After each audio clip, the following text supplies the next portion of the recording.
lagi, perkenalkan, nama saya Ania.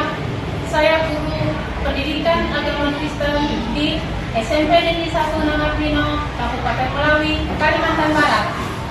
Saya adalah mahasiswa PPG dalam jabatan PIX 3 tahun 2025 dari LPTK IAKN Manado. Kali ini saya akan mempersembahkan video praktik pembelajaran saya yang saya laksanakan pada tanggal 6 Oktober 2025 di kelas 8 dengan materi bab 1 Allah berkarya melalui iptek. Selamat menyaksikan, Tuhan Yesus memberkati. Selamat siang semuanya. Selamat pagi. Yes. Apa kabar? Luar biasa. Bisa. Yes. Sehat semuanya? Sehat. Seperti biasa, sebelum kita mulai pembelajaran, kita masih membutuhkan. Silakan Abang, untuk ujian selanjutnya. Shalom teman-teman. Shalom. Sebelum melakukan pembelajaran, kita akan melakukan satu pujian yang berjudul Berhukum. 1, 2, 3. Kasih-Mu layakan seluruh hidupku, mampukanku melakukan yang Kau inginkan. Tak bisa ku terlepas, Kau menggenggam tanganku, ingin lebih mengenal pribadi-Mu. Terhubung denganmu, selalu melekat di hatiku.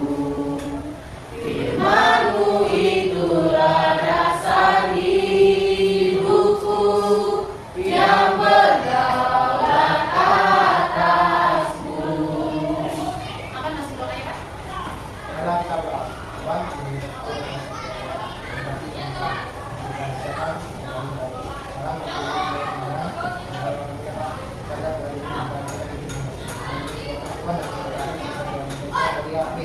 Terima kasih Pak, silakan duduk. Sebentar kita absen dulu ya. Adelia. Catherine. Abang. Edil. Bibel. Sorry, hadir Bu. Oke, kita absen. Sekarang kita masuk kepada materi, yaitu tentang apa? Allah berkarya melalui iptek. Sebelum kita mulai speaking lagi, masih ingat speaking yang biasa kita gunakan? Sambungkan diri. Biar enak. Untuk Yesus. Yesus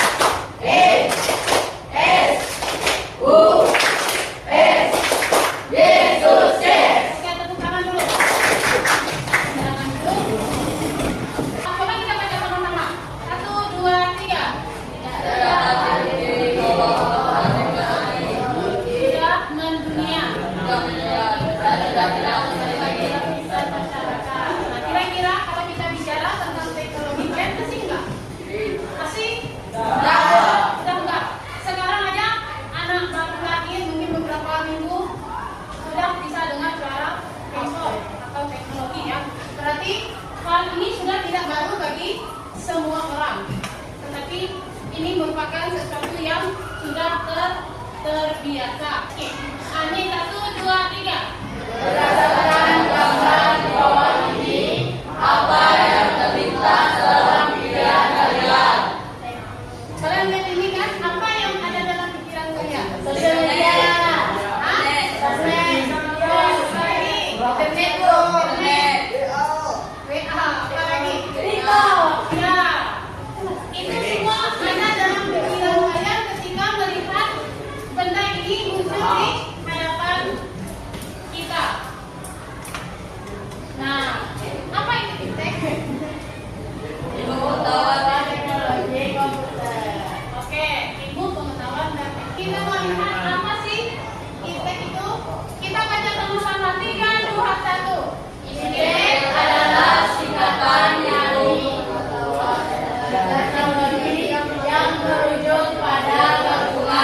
ilmu, pengetahuan, dan teknologi sebagai suatu kesatuan yang mempelajari perkembangan teknologi berdasarkan ilmu pengetahuan untuk memecahkan masalah dan meningkatkan kualitas hidup.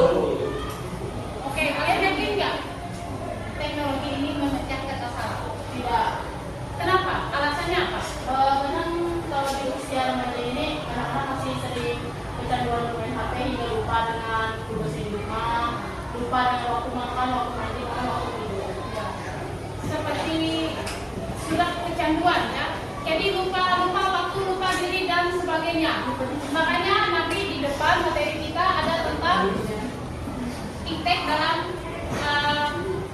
pengertiannya untuk hal-hal positif dan hal-hal negatif. Coba kita mau lihat dulu ya. Apa itu? Dengan kemajuan teknologi yang begitu besar di kehidupan, tanpa disadari membuat seseorang yang jauh merasa dekat, namun yang ada di dekatnya merasa jauh. Hal ini disebabkan karena segala sesuatu sudah dapat dikerjakan dengan cara yang lebih mudah dan modern dengan menggunakan sebuah mesin seperti smartphone.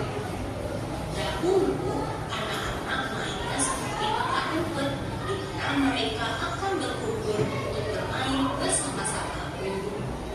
Namun sekarang, dengan adanya smartphone, semua permainan sudah terdapat di Play Store. Dan jika ingin memainkannya, anak-anak tinggal menggunakan saja. Begitu juga dengan sistem komunikasi. Dahulu, untuk menghubungi kerabat jauh, kita harus menulis surat dan mengirimkannya lewat merpati pos. Namun sekarang, melalui aplikasi chatting, kita dapat berkirim pesan dengan cepat meskipun jaraknya jauh sekalipun. Tak hanya itu, kalau dahulu pulang sekolah dengan berjalan kaki bersama teman-teman, kini kita dapat menggunakan aplikasi Grab, di mana kita tinggal pesan Grab dan tunggu saja di sekolah sampai Grab tersebut datang. Untuk berbelanja pun, yang awalnya jika kita ingin membeli sayur harus ke pasar dan melakukan transaksi langsung dengan penjual di sana, sekarang kita dapat berbelanja melalui aplikasi di smartphone seperti Shopee, Lazada, di mana transaksi dapat dilakukan menggunakan banking tanpa harus tatap muka langsung dengan penjual. Berbicara tentang transaksi, jika ingin memiliki suatu barang, dapat menggunakan sistem market, yakni sistem saling mengaturkan barang. Kemudian, berkembang dengan menggunakan mata uang seperti saat ini. Sekarang, dengan kecanggihan teknologi, dapat membuat kita melakukan transaksi dengan aplikasi seperti Oppo dan di smartphone kita. Hal di atas merupakan perbandingan yang kita rasakan semenjak teknologi sudah ada, terutama adanya akses internet yang memudahkan kita dalam melakukan semua aktivitas. Akan tetapi, gunakanlah teknologi untuk hal-hal yang positif dan tetap menjalin hubungan sosial antar sesama, karena manusia pada hakikatnya merupakan makhluk sosial. Sekian dan terima kasih. Oke, tadi itu dia tadi apa yang bisa kalian simpulkan? Apa? Dampak positif dan negatif. Dampak positif dan negatif dari adanya iptek ya. Ada lagi? Hidup lebih mudah. Hidup lebih mudah. Apa lagi? Komunikasi semakin cepat. Ya, komunikasi semakin cepat dan lancar ya. Masih ada yang menambahkan? Ya, dalam pembelajaran tidak harus tatap muka. Mempermudah transaksi. Oke, nanti kita bahas, kita masih mau lanjut ke materi berikutnya. Masalah apa contohnya? Kerjakan PR, katanya ya, kerjakan PR. Dia bisa buka Google dan lain sebagainya. Kalau zaman itu dulu nggak ada. Kalau mengerjakan tugas itu memang harus benar-benar melalui buku ya. Makanya zaman itu dulu dengan zaman sekarang perpus itu beda fungsinya. Kalau zaman itu perpus untuk belajar. Kalau sekarang jarang-jarang siswa menonton di perpus karena mereka merasa informasi itu bisa didapat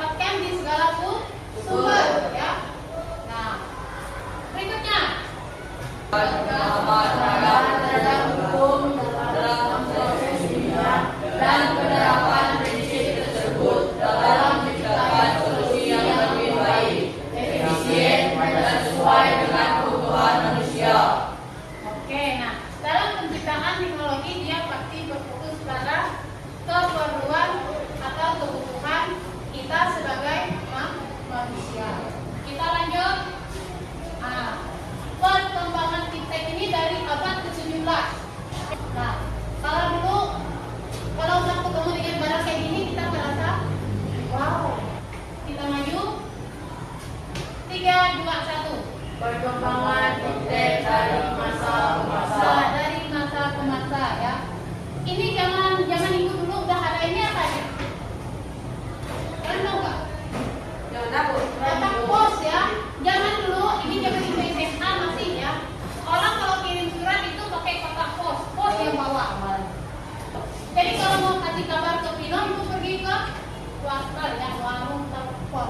Jadi pergi ke sana masukkan koin atau setelah nonton nanti bayarnya berapa. Kalau sekarang kan enggak.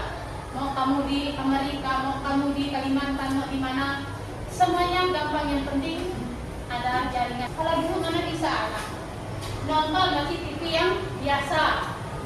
Jadi tabung. Iya, tabung. Dulu di tempat ibu ya di Palawan. Kalau mau nonton itu rombongan. Filmnya enggak bagus padahal berita. Berita kalau sekarang skip, nggak ada kalian menonton berita ya, kecuali kalau berita-berita yang heboh mau lah. Tapi kalau nonton, kalau dulu kan acaranya dunia dalam berita itu penuh rumah ya, satu rumah semua orang berbondong-bondong, termasuk mereka juga nonton ke tempat kami dulu ya. Nah kemudian di bawahnya itu ada radio, kemudian ada kamera. Kalau mau foto pakai kayak gitu, kalau salah jelek ya udah nggak bisa diganti. Kalau sekarang kita mau gaya kayak mana pun santai. Kalau jelek bisa dihapus ya. Kalau dulu enggak. Kemudian dia sudah mulai mengenal yang namanya komputer atau laptop dan lain sebagainya. Kemudian ada juga handphone ya. Kalau dulu masih ada HT. Kalau sekarang pun ada kalau orang kerja di pedalaman ya. Apalagi kalau ada kawan daya. Mau panitianya juga pakai HP. Pakai HP ya. Jadi pembicaraannya dari satu orang ke semua grup itu sama. Jadi ini sudah mengalami ini pada masa dulu ya, itu ada di masa ini juga. Ada di masa. Silakan baca 3, 2, 1. Pandangan kapital terhadap iptek. Amsal nomor 1:5. Buka Alkitabnya, buka Alkitab. Amsal pasal 1 ayat yang kelima. Baca 3, 2, 1. Baiklah orang bijak mendengar dan mendapat ilmu, dan baiklah orang yang berpengertian memperoleh keimbangan. Nah, baiklah orang bijak menambah ilmu. Nah, makanya kalau guru kasih nasihat kalian, walaupun pedas di telinga, terima, karena itu untuk kalian.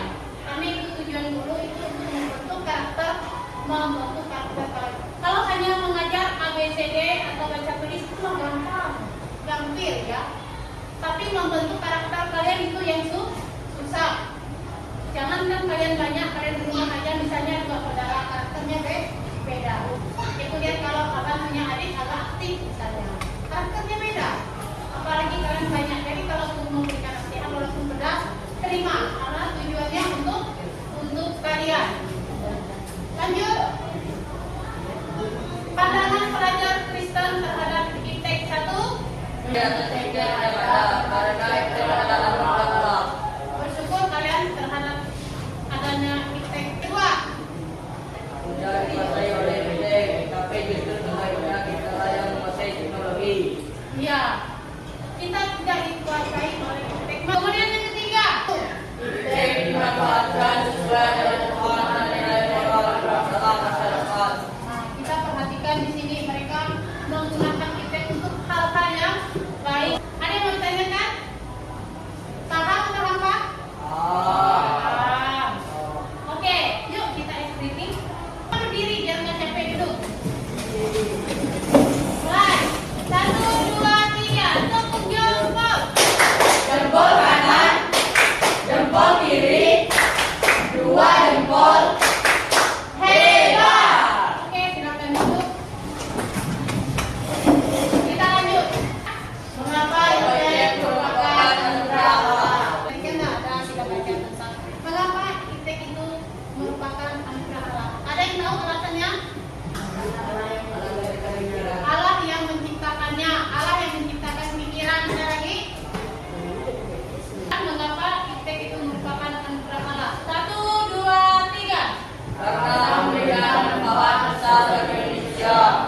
memudahkan kehidupan, mempercepat perkembangan peradaban, serta mempermudah interaksi dan informasi.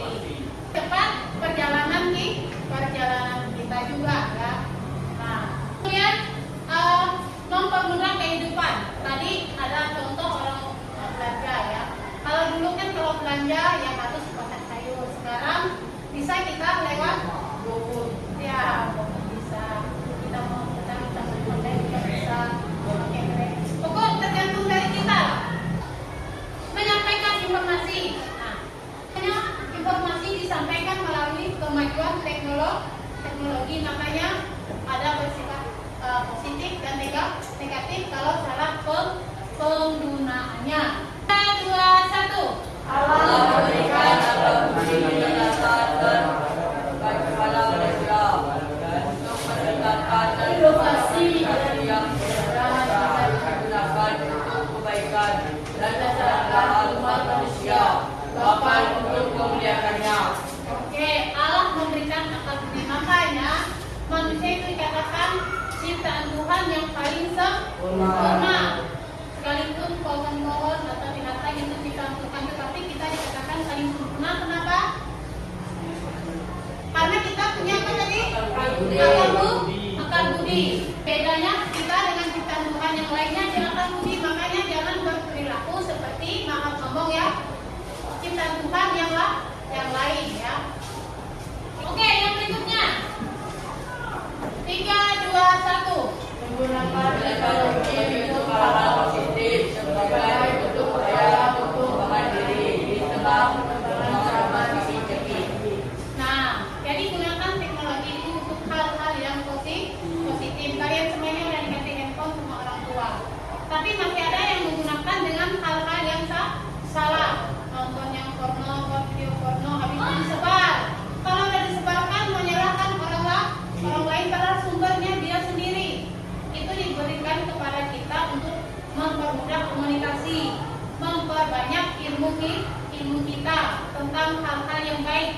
Gunakan teknologi untuk hal-hal yang baik, untuk hal-hal yang positif. Jangan hanya untuk chat, cowoknya dipanggil orang tua, Henny nggak dengar dia. Benar-benar bukan kasih tuli baru tahu. Kenapa tadi? Karena dia sibuk main HP. Sampai orang tua yang manggil dia nggak dengar.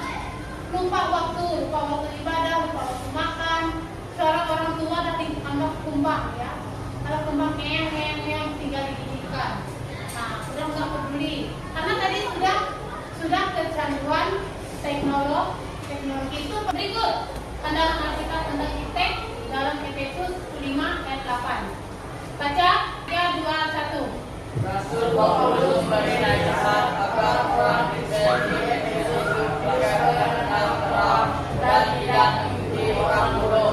Nah, hidup sebagai anak-anak terang. Coba kita Efesus pasal 5 ayat yang ke-8. Firman dahulu kamu adalah kegelapan, tapi sekarang kamu adalah terang dalam Tuhan. Sebab itu hiduplah sebagai anak terang. Hiduplah sebagai anak-anak terang. Yang dulu kamu hidup di dalam kegelapan, yang dulu kamu tidak mengenal yang namanya kebenaran firman Tuhan. Dengan adanya iptek, kalian belajar sesuatu tentang Tuhan, sesuatu melalui remaja di sana. Lanjut 3, 2, 1. Menurut Alkitab, iptek adalah bagian dari pengaruh manusia untuk menolong diri sebagai anugerah dari Allah yang harus dikembangkan untuk kemuliaannya dan kebaikan umat manusia. Manusia dipanggil untuk menggunakan iptek secara bijaksana. Oke, nah kita dipercayakan Tuhan untuk menguasai ciptaannya, mengelola bumi, tetapi tidak dengan semau hati kita ya. Kita menggunakannya dengan baik. Kita memakai tetapi juga memelihara. 3, 1. Mandat dan anugerah. Mandat pengelolaan manusia memiliki mandat dari Allah untuk menguasai dan mengelola bumi, seperti tertulis dalam Kejadian 1 ayat 4. Iptek adalah salah satu yang mencakup penciptaan dan pengembangan teknologi. Lanjut. Allah. Allah sendiri adalah pencipta alam semesta dan pendorong ide di balik lahirnya istek. Manusia menciptakan teknologi karena ia diciptakan serupa dengan Allah dan memiliki daya cipta. Nah, kenapa arsitek itu merupakan anugerah Allah? Karena kita memiliki daya cipta yang diberikan oleh Tuhan. Kita memiliki ide yang diberikan oleh Tuhan. Kita lihat orang yang cacat sekalipun dia punya daya cipta ya. Masih ingat kalian dengan penyanyi rohani Gracia. Suaraku tak dapat mengerti. Gracia Epifania ya. Buta dia, tetapi dia punya kemampuan dalam hal musik. Kita yang matanya lihat tutupnya itu belum tentu bisa. Itu adalah kekuatan Tuhan. Jadi kita nggak boleh melihat orang ada kekurangan lalu kita ingin kamu nggak bisa gini. Belum tentu ya. Bisa jadi orang yang cacat itu lebih dari kita ya. Nah, jadi jangan menghina orang dari fisiknya. Dulu ibu dari Gracia Epifania itu masih kecil sampai kalau ibu pas lihat videonya, ibu lihat udah besar ya, besar sekali. Itu makanya nggak bisa melihat sama sekali. Makanya dia nyanyikan lagu Walaupku tak dapat melihat semua rencanamu Tuhan. Nah, dengan mata batinnya dia dapat merasakan penyataan Tuhan dalam hidupnya. Walaupun dia buta, dia tidak mengatakan oh Tuhan yang adil, tidak ya. Dia menikmati setiap proses yang Tuhan berikan. Kita lanjut. Karakteristik 3, 2, 1. Karakteristik penggunaan arsitek yang benar untuk kemudahan kebutuhan. Segala penggunaan teknologi harus dilakukan demi kemudahan Allah dan kebaikan umat manusia. Contohnya penggunaan sound untuk ibadah. Ya, jadi kalau zaman dulu ya kalau mau ibadah paling ya salonnya seadanya saja. Kalau sekarang kita lihat ya, apalagi di situ elok, babe sama, soundnya sama. Itu semuanya untuk menunjang dalam kegiatan peribadatan atau menunjang untuk kegiatan ibadah. Jadi orang bisa dengan jelas mendengar suara yang di depan, bisa dengan jelas mendengar suara orang yang memberikan sesuatu yang ada di depan sana. Oke? 3, 2, 1. Bijaksana dan tidak menguasai. Manusia harus menguasai teknologi.